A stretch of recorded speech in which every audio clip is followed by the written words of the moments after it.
Hi guys, welcome back to my channel. I hope you're having a great day so far. So today we're going to be doing something a little different, something a little spooky in the name of Halloween. It's spooky season. Halloween is almost upon us. You may or may not know this about me, but I am obsessed with true crime. If you don't follow me on Instagram or you're just new here in general, haven't followed me for very long, you may not know this, but I am a true crime addict. It's all I ever watch. It's my favorite type of content here on YouTube to watch, and I am obsessed with Bailey Sarian's channel. Especially, I also love watching Kendall Ray, and I really love Robert Welsh's series that he does on spooky ghost stories as well. That is like my favorite type of content. So I decided, in honor of my favorite type of content and creators and my favorite topic to talk about in general, that we are going to be doing a makeup and murder chat today in honor of all things spooky. So I will be using a lot of my favorite new products in this video, and everything will be listed down below, but mainly we're just going to be getting ready together and we're going to be talking about a true crime story that I find especially disturbing to think about. I have my cup of coffee, I have a hot water bottle stuffed down my pants, and I'm ready to go. So the story I've chosen to talk about today is the story of Beverley Allitt, also known as the Angel of Death.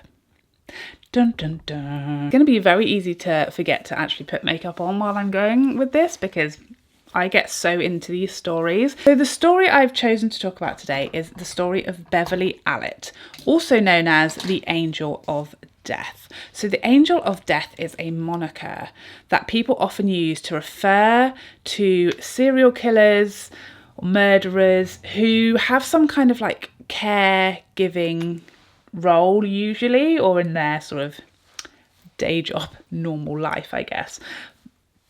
Someone like maybe Harold Shipman would be an angel of death, someone who's a doctor, a nurse, a carer, someone who is in a caregiving profession who is taking lives on the side. So Beverley Allitt was known as the Angel of Death. She is a British woman, and again, you know, serial killers, for the most part, the majority of serial killers are males, so I find this case like especially interesting. I find female serial killers especially fascinating because they are so much more rare than the male counterparts, or maybe they're just way better at getting away with it. So for all these reasons, being female, being British, being that the murders occurred during my lifetime, and especially given that Beverley Allitt was an angel of death and that her victims were all young children, this series of crimes just really hits a nerve for me. It's like the worst kind of crimes. It really resonates with me because my little boy was in the hospital for a week, very, very poorly, when he was 8 weeks old. He had pneumonia and suspected sepsis, so we spent a week in the hospital, and it was just the worst week, obviously, of my life. Absolutely terrifying. And you just think, when you hear about these stories, these crimes that Beverley Allitt committed, these murders, and it just horrifies me to think, you know, when my baby and I were in the hospital together, to think that any of the people in there were just doing anything other than everything they could to save his life, and that actually someone in that hospital could have the exact opposite goal for him. It chills me to my core. So Beverley is still alive. She is currently serving 13 consecutive life sentences, but not in prison. We'll get to that later. For 4 murders, 3 attempted murders, and 6 counts of GBH, all against young children. These murders and attempted murders occurred over the space of 59 days in 1993 in Grantham Hospital in Lancashire, when Beverley was only 22 years old. So I thought it'd be interesting to look into Beverley's history and her childhood and see what went on there. I feel like a lot of the time, the majority of the time, with serial killers, they have, you know, some really dark childhoods, a lot of the time that seems to be the case when we're hearing or reading about serial killers. They always seem to have had these really tortured, tumultuous childhoods, a lot of abuse and just neglect and things like that. And it kind of makes, not that it excuses anything or explains anything, because obviously a lot of people have really difficult, painful childhoods and then don't go on to murder children. But in some ways, for me, it sort of helps you at least see where these behaviours may have come from, where this awful, unfeeling, disgusting, disgraceful, abusive behaviour comes from, because it's a learned behaviour. But Beverley really didn't have any of that, and that just makes it all the more disturbing. When you look at her childhood, she seemingly had, as far as we know, a happy, loving childhood from a nice, normal family. She was one of 4 children. You know, none of the other children went on to murder anybody that we know of. So it's really quite hard to understand how this woman came to be the way that she was. But having said that, there was definitely some behaviours in her childhood that may have hinted at problems to come. So Beverley was believed to suffer as a child or an adolescent from Munchausen syndrome. So if you're not familiar with Munchausen syndrome, it's a condition where someone will pretend or feign an illness or an injury for attention. So this is super interesting to me, because when we go on to talk about Beverley's crimes and her murders, they definitely seem to be linked to this syndrome and this kind of behaviour. So when she was younger, apparently she used to like doctor hop when she would go from doctor to doctor, so that she wasn't like discovered and people didn't sort of cotton on to what she was doing and her behaviour and the patterns there. She'd go from doctor to doctor telling them she had something wrong with her, this was going on, and it eventually culminated in her having her healthy appendix removed, even though there was nothing wrong with it. She then was said to like not leave her wound, like her site from her surgery. She wouldn't leave it alone. She kept on reopening it, and it was getting infected, and there was all kinds of problems with it, because she wanted people to make a fuss of her like they did when she was in the hospital and when she first came out. And once that kind of wore off, she, you know, used to reopen it because she wanted more attention. She would put bandages on herself even though there was like no injury there, or no one ever saw any injury there, and she would bandage herself up and put plasters on because she liked the attention that she got. And maybe being from, you know, a large family, 4 kids, maybe that's what she felt she needed to do in order to get more attention. Maybe she felt a bit lost in a large family home with lots of children. Maybe she felt a bit like unnoticed, and that was kind of the steps that she was taking to get some attention, which is obviously a little unnerving when you look at what went on to happen later in her life. So Beverley left school at 16 and she went on to attend like a nursing school. She wanted to be a nurse and she attended nursing school, which is kind of ironic, I feel like, given that she, you know, was always trying to self-harm and cause injury to herself to get attention, that she wanted to be a nurse. And who knows, maybe if that had worked out, who knows what would have happened. Maybe it would have helped her channel some of these feelings, or maybe it would have been even worse than how it actually turned out in the end. She ended up failing all of her exams and not actually qualifying as a nurse because of her absence, because she was constantly off sick and or apparently sick or claiming sickness or illness. She missed so much nursing school that she failed all her exams and did not qualify as a nurse. And here's the really awful bit. She then managed to get a job at Grantham Hospital in the children's ward, despite having no qualifications and having dropped out without any passing her exams from nursing school, because they were so understaffed that they just would take anybody, even though she was not qualified. They agreed to take her on in the children's ward at a hospital with no qualifications. And this wasn't that long ago. This is 1993. Can you imagine that happening now? I mean, I can't imagine it happening then. That's absolutely crazy to think that I could rock up to a hospital tomorrow and be like, I fancy being a nurse, and the next day I'm whacked on the children's ward. Interestingly as well, her boyfriend around this time would tell people that she was very aggressive and violent towards him, and also that she claimed that she had been raped, which turned out to be a false claim, and also would just do things all the time to try and get his attention in a really toxic way. Like she pretended she was pregnant, which turned out not to be true because she just wanted his attention, or maybe she wanted to hold on to him, so she told him that she was pregnant.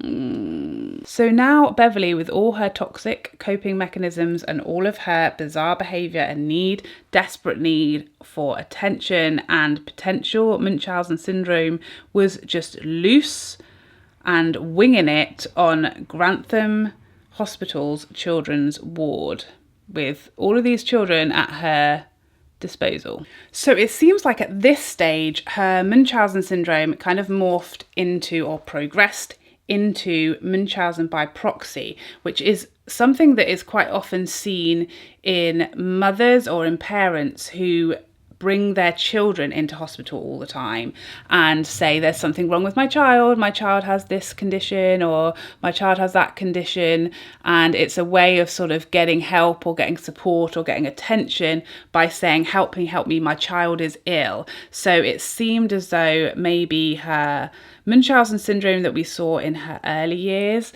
when she was loose on a children's ward, it kind of developed, and she started experimenting with making the children sicker and seeing if she could make them really, really sick and then save them, or make them really, really sick, because then all the doctors would come in and it was very exciting and it made her life, you know, more of a story to tell, because she could go in and say, oh look, this happened today, and it was all, she found it super exciting. Apparently at the point at which Beverley started working on the children's ward, there were only 2 trained nurses on at maximum, and 1 in the evening on the ward. So that is why they were so desperate that they took her on. They just didn't have any choice, I guess, or any other option. They needed help, and maybe they thought, you know, she's been through nursing college, yeah, okay, maybe she failed her exams, who knows what she told them about the reasons why, and they thought, yeah, she's going to be a really helpful person. But it seems as though once she was on the ward, her Munchausen syndrome turned into, or developed into, Munchausen by proxy. So instead of causing her self-harm or pretending that she was sick or that she had an injury, she started hurting or causing damage or making children sicker who were on the ward to get herself attention or make things more interesting for herself. So on February the 21st, 1991, aged 22 years old, Beverley Allitt murdered the first child that was in her care. So this child was Liam Taylor, who horrifyingly was only 7 weeks old when she took his life. He was admitted with a chest infection, and at the time of his passing, there was no suspicion, there was no, you know, she wasn't questioned, there was no reason to think at that stage that anything untoward had gone on. Sorry, I don't know why I thought that this was a good idea. This is all just so close to home for me. Your child at 7 weeks going into a hospital, and he should have made a full recovery, that child. It's just awful to think about. Oh dear.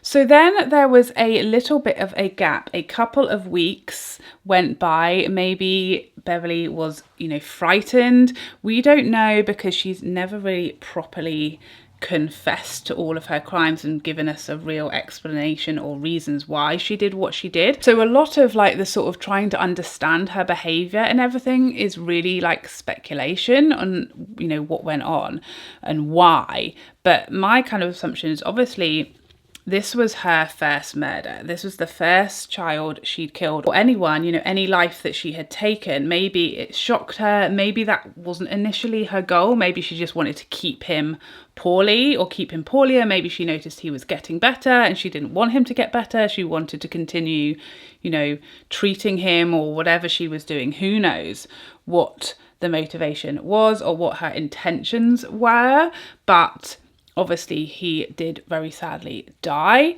because of what she was doing, and we'll get on to exactly what happened. But at this point, all anyone knew was that Liam, who was suffering with a chest infection, had sadly passed away. So a few weeks went by with no further incidents. Like I said, maybe she lost her bottle, maybe it scared her, maybe she had only meant to keep him ill and panicked a bit or something. So yeah, for a couple of weeks Beverley did her job as she should have done, and no further suspicious deaths occurred. And then on the 5th of March, Beverley committed her second murder, and this time the child was Timothy Hardwick, who was 11 years old. So Timothy suffered from cerebral palsy, and he had been admitted because he had had a fit. So his parents had brought him in because he had had a fit again. Yes, he was a little boy with some health issues, but he certainly, when he was admitted,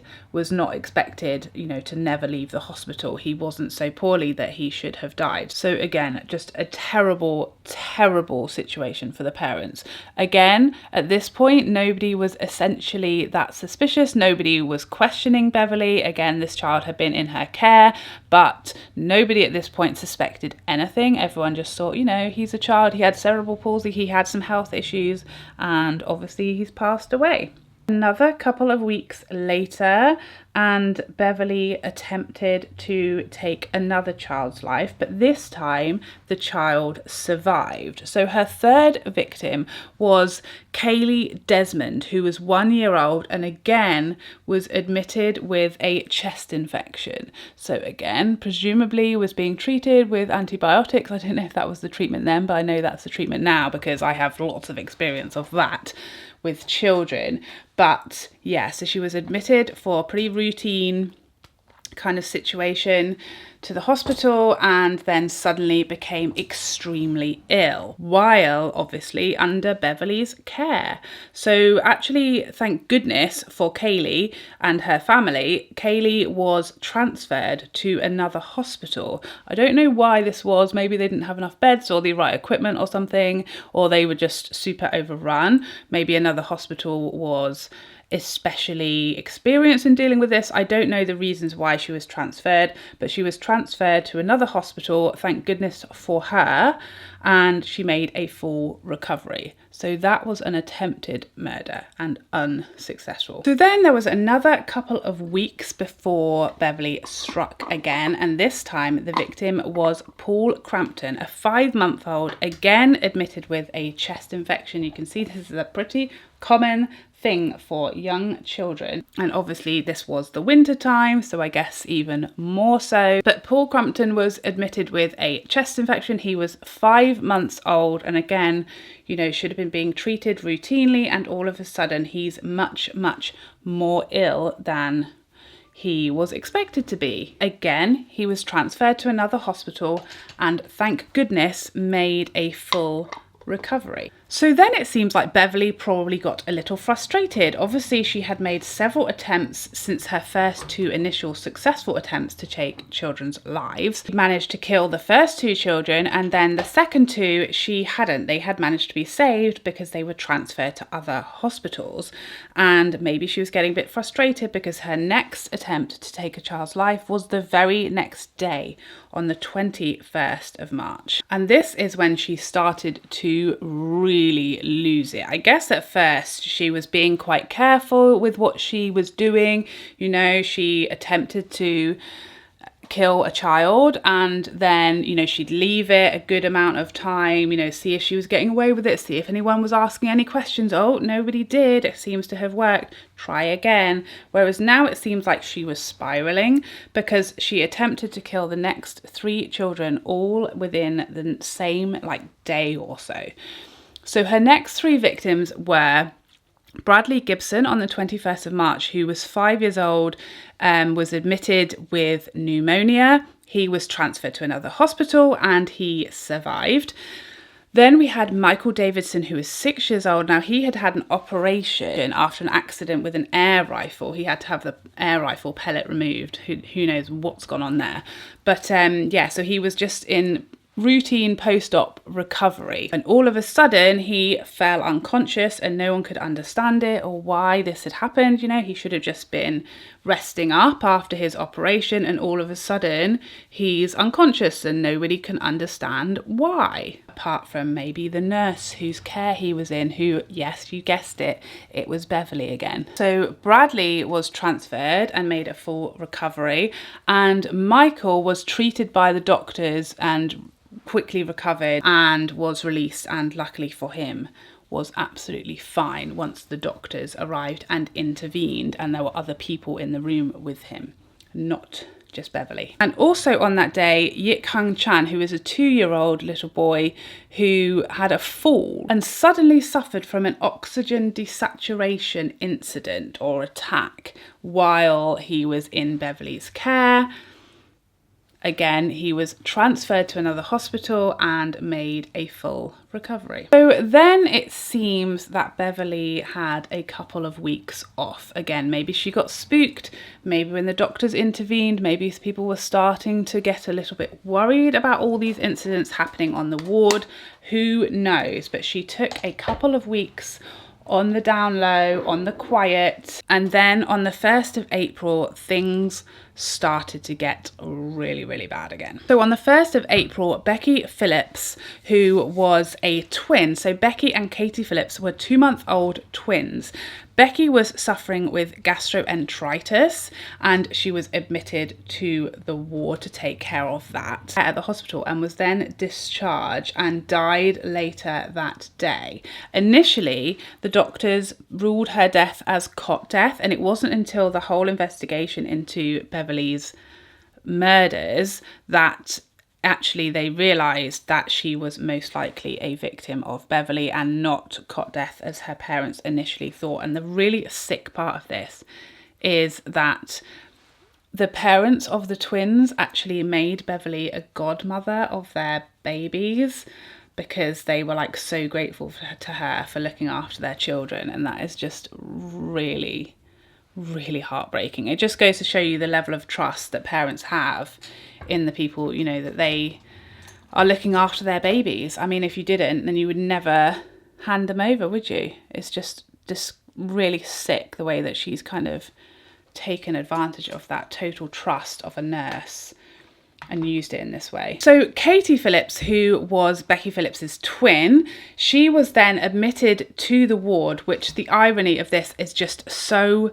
crushing. So she was admitted to the ward because her twin sister had died, and they thought at this point it was cot death. They admitted her to the hospital as a precaution in case there was, you know, health issues lurking within the twins, or there was some kind of genetic problem potentially that hadn't shown itself yet. They admitted her twin to the ward, which is just the saddest irony that actually if she had stayed home, she would have been fine. And that move to try and keep an eye on her, make sure she was safe, was actually going to do the exact opposite. After she was admitted, she became incredibly, rapidly, very, very ill. And she very sadly suffered partial paralysis, blindness, and permanent brain damage because of whatever Beverley had done to her. So finally, a few weeks later, on the 22nd of April, Claire Peake, a 15-month-old, admitted for an asthma attack, finally raised the alarm of suspicion on Beverley Allitt and what she had been doing. So Claire was admitted, as I said, after an asthma attack. She spent a short amount of time on a ventilator, seemed to be doing well, and then suddenly, while in the sole care of Miss Beverley Allitt, she suffered a cardiac arrest. She was then resuscitated, but shortly later, again while in the care of Miss Beverley Allitt, she suffered a second cardiac arrest and unfortunately she died. But this time the finger of suspicion was starting to have a little point around, because Claire's death did not seem normal. You know, obviously having a cardiac arrest when you'd initially come in for an asthma attack was not expected, it was not standard, and so a post-mortem was performed. Lab tests revealed that she had extremely high levels of potassium, and at this point the nurses on the ward, the other nurses, were starting to say, do you know what, there's a lot of strange cases here. We've had really high numbers compared to our normal numbers of deaths that shouldn't have happened, high numbers of cardiac arrest among the children on the ward, and they phoned the police and asked them to do an independent investigation of what's been going on the ward. So they looked into all of the deaths that I had mentioned, and in almost all of them they found that these children had unexplained very, very high levels of insulin. So Beverley had essentially been injecting these children with really high doses of insulin, and that was what had caused the majority of their deaths. It is also suspected that in a couple of the cases she had smothered or somehow otherwise suffocated a couple of the children, and there was also suspicion that she had been injecting them with other different drugs, maybe air as well, into their IVs and things of that nature. And that basically when the police looked at all of the logs, the only nurse who had been present for each one of these suspicious deaths was Beverley. They also found that a key was missing, which was the key to the drugs cabinet where all of these drugs were kept, and that Beverley had access to that. They also found some missing nursing logs showing who was on shift at Beverley's home. And she was the only nurse who had the opportunity, who was alone with these children at the time of their passing, had access to the drugs, and like I said, was the only nurse who was there for each one of these cases. So she obviously was arrested and questioned. And here's where I became familiar with this case, because there is a series on, I think it was on maybe the Crime Channel, which was called the Beverley Allitt tapes. And this is tape recordings, sadly not video, because I really would have liked to have, you know, had a look at like her body language and things like that. But it is sadly just tapes of Beverley's police interviews, which are really interesting to me, given that she was such a young girl. She'd never been arrested before, never been in trouble with the police before. And in these tapes, there's no nerves, there's no stuttering, there's no just sign of concern at all. She's so calm. She's got an answer for everything. She's got a reason for everything, an explanation for everything. And all she really has to say about, you know, these children who were, you know, not that poorly, the majority of them, you know, they should have made full recovery. Why did this keep happening under your care? And her answer to everything was just, you know, they are poorly children. They were really poorly children, and sadly they just didn't get better. They didn't, did they? But she didn't admit to anything despite hours and hours of questioning. She also, very interestingly, never sort of demanded that she be allowed to leave or that the questioning ends. And it's quite interesting because they had some psychologists on that program just talking about her behaviour and the potential that she has this Munchausen syndrome or Munchausen by proxy. And it was super interesting that their theory was that actually she was kind of enjoying all of the attention from the police and these interviews, and that she was, you know, at the center of it, and like the spotlight was on her in some sick way, that she was just really enjoying all of this attention. So eventually this went to trial, and she obviously was found guilty. But after such a long time, this trial dragged on and on and on, because guess what? Beverley kept on getting ill again. She kept on being too ill, too sick to attend court. So the trial took a very long time, and she was eventually found guilty and sentenced to those 13 life sentences in prison. But once there, Beverley refused to eat or drink anything, and she was only after 1 week moved to Rampton Secure Hospital instead. So she only served 1 week in prison before she was moved to a high security hospital, which is I don't know. I mean, it seems like clearly this woman has psychological issues. I think that's pretty clear, but it always seems like such a cop-out when a serial killer especially ends up in a cushy, nice, secure hospital as opposed to a jail cell where it feels like it would be more fitting of a punishment. So in 2006, she applied for review of her sentence, which was denied. And in 2007, a judge confirmed that she would serve a minimum 30-year sentence and would not be allowed any more appeals or reviews or anything else. She was here for 30 years minimum. End of story. While in jail, Beverley has continued to self-harm and you do things like swallowing glass and all kinds of things. Again, point to her potentially having this Munchausen syndrome. It seems that she's still doing things, hurting herself or pretending to hurt herself for attention and for a reaction. She continues to do that while in prison, and she even poured boiling water on herself at one stage. So yeah, I mean, you can see that potentially and probably a secure hospital is most likely the right place for her. She very obviously has some pretty serious mental health issues, and I'm sure she'd be a serious threat to others as well as herself if she was moved to a prison. It seems as though at some point she admitted to some of the murders because she was threatened with going back to jail. So part of the deal for her to stay in the hospital is that she admitted to the murders, but there's very little detail or information that I could find on that. And I feel like that's such an unsatisfying way for someone to confess, because it feels like they're just doing it for a lighter sentence or a cushier place to stay, as opposed to really being honest and admitting, you know, their crimes and why and how they did everything that they did, which helps us to learn how to stop it happening next time. And it's just really frustrating because it's just such a cop-out that she just said, oh, okay, guilty if I get to stay here. You know, something else I found super interesting was that in 2018, she was diagnosed with sepsis and nearly died. And somebody or a group of people launched a GoFundMe to help her, because there's a huge group of people, like usual with any of these cases, who really believe that she is innocent and that she shouldn't be in there.